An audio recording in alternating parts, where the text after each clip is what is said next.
Oy. Sabir Rüstəmxanlı, bura sənin çoxdan mənim arzu elədiyim, görmək istədiyim hamar kəndin. Düzdür, o qədər də hamar deyil, kələ-kötürdür. Ömrümüz, taleyimiz... Adamlar da o qədər hamar deyil. Elə onu demək istəyirdim. Ömrümüz, taleyimiz kimi kələ-kötürdür. Amma kənddir, doğma yuvadır. Dağların başında bir qartal yuvasına bənzəyir. Bu kənddə keçib uşaqlığın, bu kənddə nərsəyə gəlib Azərbaycan mühitində geniş tanınmışsan. Bu kənd xəyalında, uşaqlıq xəyalında nə cür qalıb? Daha doğrusu, uşaqlığını bu kəndə gələndə nə cür yaşayırsan? Məhəmməd bəy, əvvəla yenə deyirəm, bu kəndə xoş gəlmişsən. Sağ olasın, əziz olasın. Və bu kəndin qəribə günlərində biz gəlmişik. Mənim ən çox sevdiyim vaxtda. Yəni zəmilərin sümbül bağlayan vaxtında. Gözəldir. Yəni başımızın üstündən görürsən torağaylar asılıb və dünyanın gözəl bir vaxtıdır.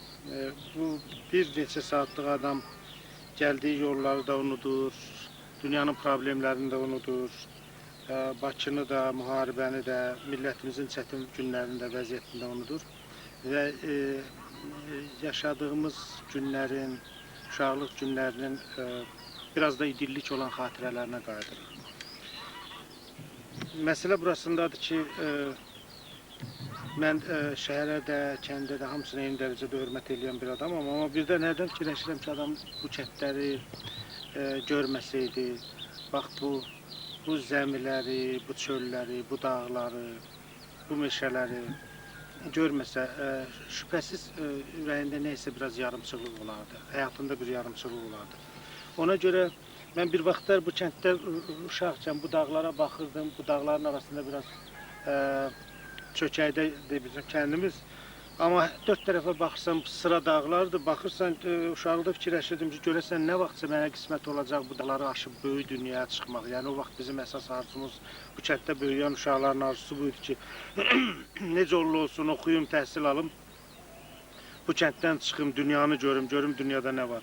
İndi də dünyanı gedəndən sonra onu demək olar ki, bütün qitələrini, çoxlu ölkələrini gəzəndən sonra ürəyimdə bir həsrət var ki, tez-tez necə eləyim ki, bu kəndə qayıdım. Çünki hər şeyin ilki, təmizliyi, ilkinliyi bu kəndlə bağlıdır və doğrudan da adam hərdən fikirləşir, əgər həyat bizim gördüklərimizdən ibarətdirsə, elə bu kənddə bir parça, balaca bir torpağın üstündə bir ev qurub, bir kənd həyatını yaşamaq olardı və onda da insan xoşbəxt ola bilərdi. Yəni, bu kəndlərdən baş götürüb getmək, güya şəhərdə sığınacaq və saadət axtarmaq yalançı, aldadıcı bir şeydir.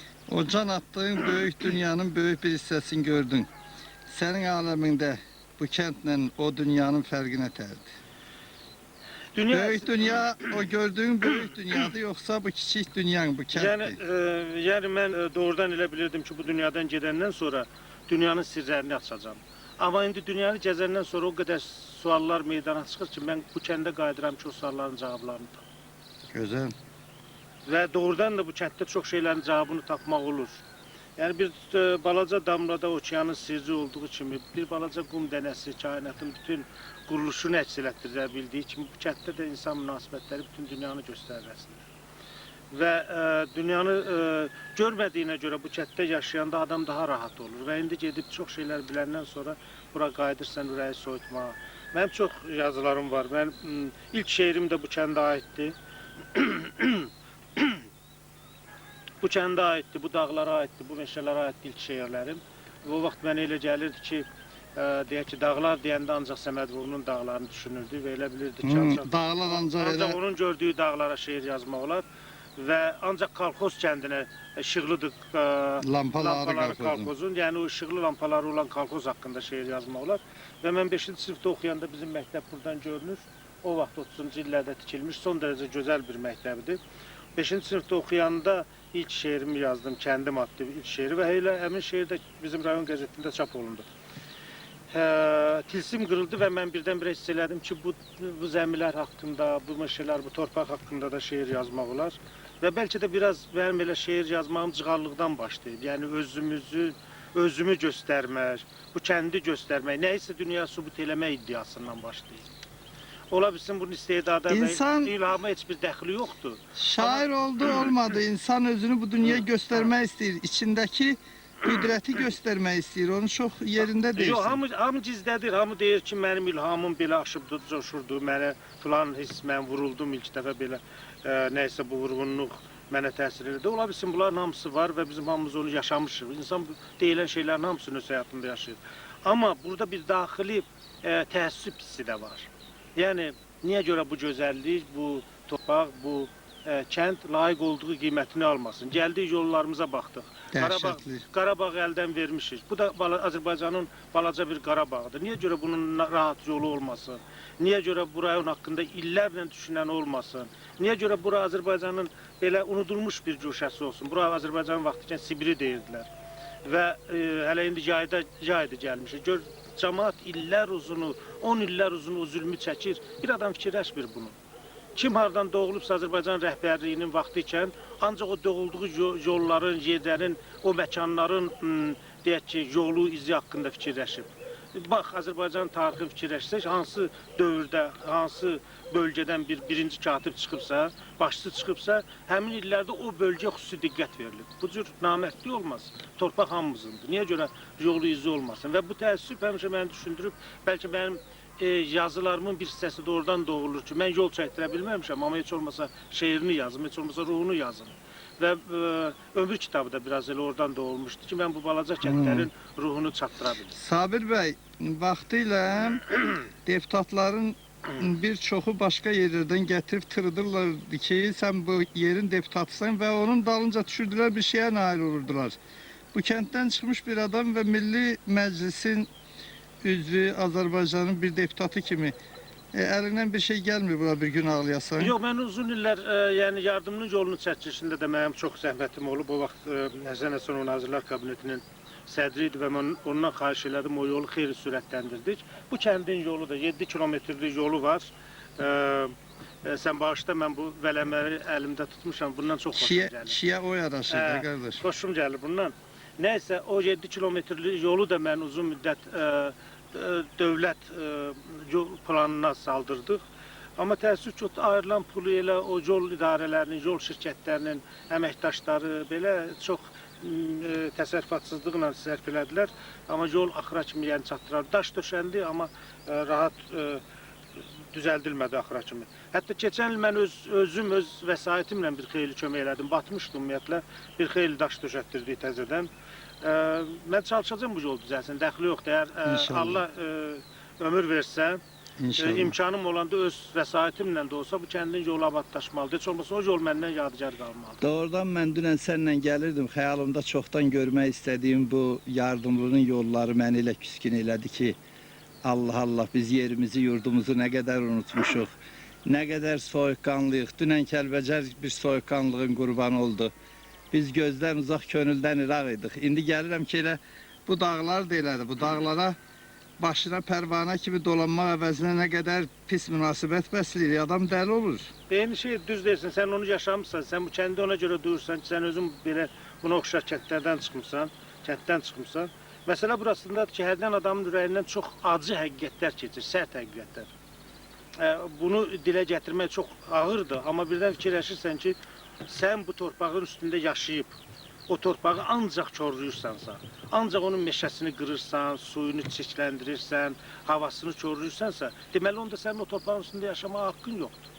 Torpaq və o vətən ancaq o adamlarındır ki, onun qədrini bilirlər. Elədir. Yolunu çəksin, meşəsini qorusun. Baxın, bu indi mən baxıram bu meşələr, gözlərim qan ağlayır bu dəqiqə. Yəni, vaxtı ikən buraların, yəni bu dayandığımız yerin özü də meşə olub.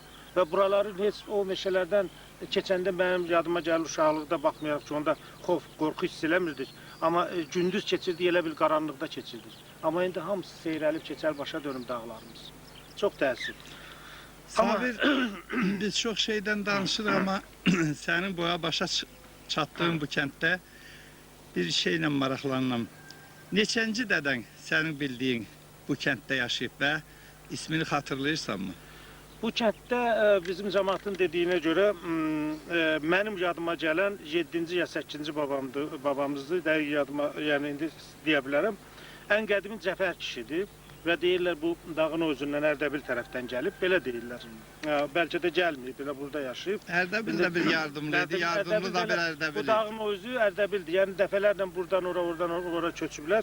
Amma onu bilirəm ki, onların Muğamda da qışdağı olub, bu dağlarda da yaylaqları olub.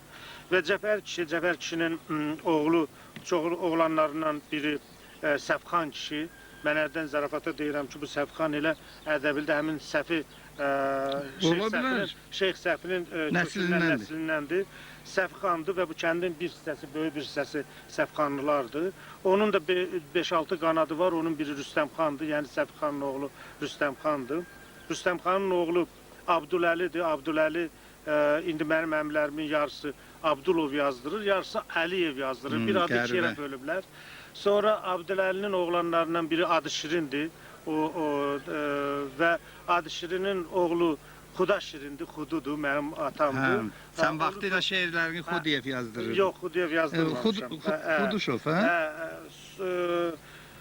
Mən elə ilk şeirim, Respublika mətbuatında ilk şeirimdən Rüstəmxanlı familiyasına çıxış eləmişəm. Çünki nəsil Rüstəmxanlıdır və yenə deyirəm, mənim həmin o iddia ki, mən bu balaca kəndin, bu balaca nəslini dünyaya tanıtmalıyam. Həmin iddia ilə də o nəsli özümə familiya götürmüşəm. Rüstəmxanlılardır və bu nəsil ümumiyyətlə belə cəngavər təbiətdir, gücdür, ondan sonra sayılan, seçilən tayfalardan... Yox, sənin elə publisistikanda və şeirində də bir cəngavərlik var. Bilməm, bəlkə damarlarında da o babalarının bir qanı var. Bu dayandığımız yerdən o dağın döşündə, burada dayanan bizim babalarımızdan biri görüb o dağın döşündə canavar qoyun sürüsünə salır, qoyun sürüsünün üstünə cumur və bir qoyunu alıb ağzına aparır. Buradan nə cür bir nərə çəkibsə, qoyun orada, qurd qoyunu atıb qaçıb. Buradan ora təxminən bir 5-6 kilometr olar. Yəni orada o dağın başında çoban çağıran daş var. O daşdan dayanıb o daşın üstündən bu kəndlərə xəbərlər verilmişlər ki, yaylaqda olanda nə var, nə yox və soraqlaşırmışlar. Yəni belə bir nəsil olub, Rüstəmxanlı da, indi bu kəndin bir hissəsi Rüstəmxanlılardır. Və biz də Rüstəmxanlıyıq. Atamın özünün, yəni Xudu kişinin özünün bu dəqiqə 100-dən artıq nəvə nəticəsi var. Allah. Amma Adı Şirin kişinin nəvə nəticələrinin sayı 500-ə çatıb. Olar mı 500? Hə, 500-ə çatıb. Amma təəssüf ki, onları çoxu bu kənddən köçüb gediblər. Bu kənddə gəlib gördünüz, bizim evdə 14, mənim bacı, qardaş, biz 14 uşaq olmuşuq. İndi ikisi bizim ata yurdunda qalıb, hamısı dağılıb. Müxtəlif Azərbaycanın müxtəlif yerlərində öz evləri, eşikləri. Bu kənddə kövrək xatirələrin də varmı? O bayaqdan dedin ki, başqaları deyir, belə sevdim, belə elədim. Bu gözəl kəndin, bu hamar kəndin bir hamar qızını sevdinmi dünyanın bir çağında? Yox, mən bu kənddən 7-ci sinifdə oxuyanda bu kənddən çıxıb getdim və o vaxta kimi mən artıq şeirlər yazırdım. Getdim 7-ci sinifdə, 8-ci sinifdə yardımlı orta məktəbində oxumuşam. 4 il yardımda məktəb yanı internat var idi. İmkan olsa baxarıq ona. Orada oxumuşam. Bu yolları bu dağın üstündən 2 il 8-9 sinifdə oxuyanda tək getmişəm. Meşələrdir, çaylar, dağ çayları gördüm, onlarla nə cür çətinliklə getmişəm. Sonra uşaqlar qoşuldu 9-10 siniflərdə. Və o vaxtlar mən həddindən artıq ciddi bir, o biri məsələdə qeyri-ciddi deyil, amma o vaxtlar mən həddindən artıq ciddi bir uşaqdım və ciddi bir cavandım, belə deyək. Və mənim fikrimdə ancaq oxumaq var idi. Son dərəcə, yəni belə fanatikcəsinə təhsilə, oxumağa, özümü böyütməyə, artırmağa ciddi fikir verirdim. O dediyim məsələlər ancaq 11-ci sinifdə başladı. Bu kənddə siz 14 qardaşsınız da? 14 qardaş, 9 qardaş, 5 bacı. Hə, 14 nəfər. Neçəsi bu kənddə qalıb? İndi bu kənddə 2 bacım və 3 qardaşım burada qalırlar. Amma bacılarımın öz evləri var, qardaşlarımdan birinin öz evi var. Bizim ata ocağında 2 qardaşım qalır, amma gördün ki, o köhnə ata yurdunun böyründə təzə bir evdə tikirik. Amma yəni onu əslində bütün ailəli ilə tikirik ki, Hamının da. Hə, çünki zəlzələdən sonra bu köhnə atamın tikdiyi ev divarı çatladı falan, qorxuludur. Axşam gəzəndə görürdün ki, döşəməsi titrəyir. Ona görə bir ev tikdik ki, ata ocağında bir evimiz olsun. Gözəl. Və bir növ atamızın ömrünün son illərində onu tikdik. O çox narahat idi. Uşaqlarla narahat ki, siz məndən sonra bura qayıtmayacaqsınız və s. və s. Amma sonra o evi tikdik ki, görsün ki, bizim ayağımız bura bağlıdır. Həm də bu evi qoyub getməyəcəyik. Qoyub getməyəcək və görsün ki, yurdu heç vaxt kör qalmayacaq. İnşallah. İnşallah.